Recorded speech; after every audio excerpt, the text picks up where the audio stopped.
Real quick, I'm gonna tell you about the history of the MMA BJJ and why it's falling out.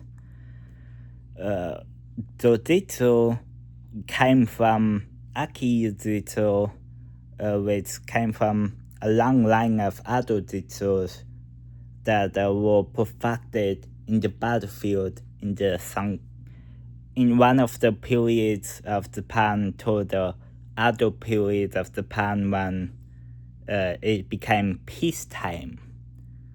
And so it went from armored combat to unarmored combat, but only the samurai did it. So they kind of had armor, but they didn't have swords, but they weren't fighting samurai. Well, they were to train, but they were fighting bandits and stuff. But judo came from that form of jujitsu, which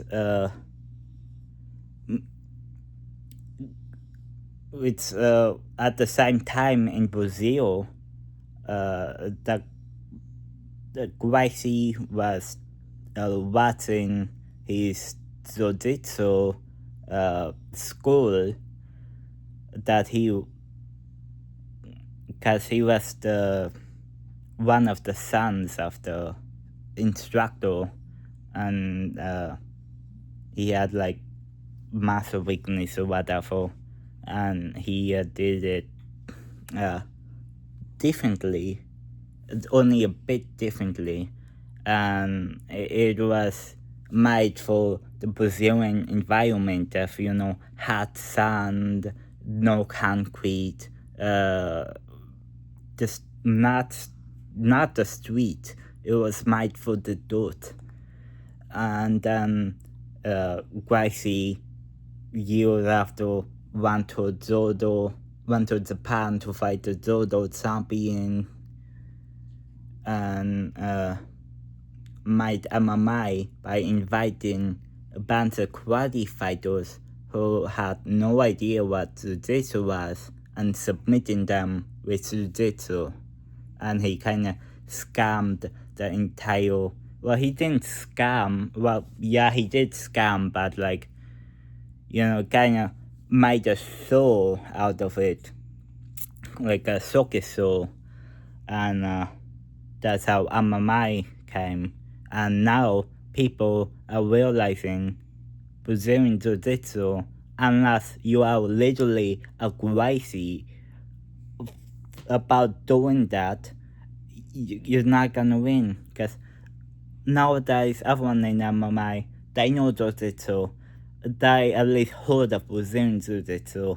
And you need to know how to wrestle in order to do MMA at this point in time.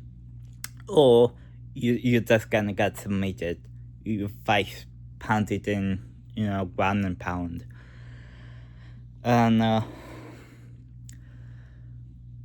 now people are realizing Brazilian Jiu-Jitsu isn't very good for people who actually know how to counter Jiu-Jitsu, which why Jiu-Jitsu was invented, to counter karate guys and modern judo, and instead of street fighting, it's Brazilian gang fighting, but in the dirt, while you can fall 50 feet, not break your skull open. Not 50, but 5 feet. And so the no matter is judo, because judo is basically jiu-jitsu, but standing up, It's wrestling jiu-jitsu instead of ground jiu-jitsu, which is infinitely more useful if you don't go to the ground. And a good judo king knows how not to go to the ground, and they actually do practice groundwork and getting up from the ground.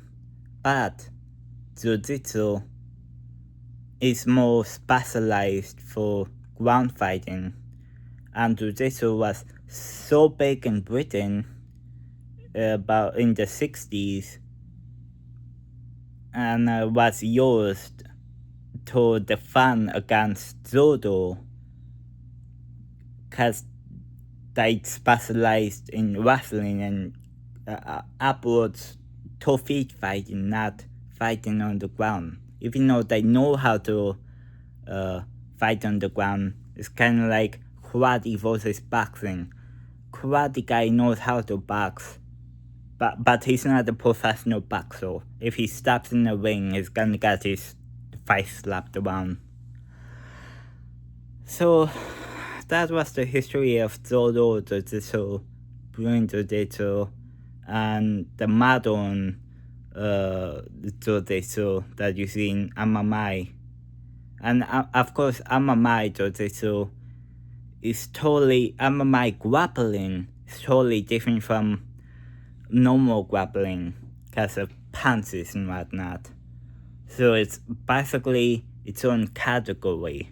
So the no matter game, the best strategy is, if you're a UFC fighter,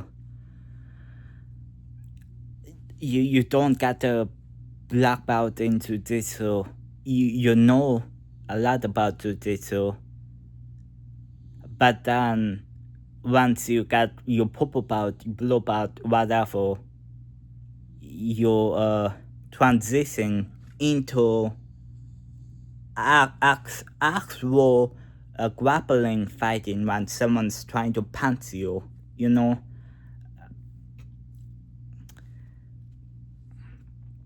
Yeah, because that's infinitely more useful in MMA, in a street fight, in any sort of fight. Because the first thing anyone does once they're tackled in MMA, the first thing they do is hook you in the face, and then you drop.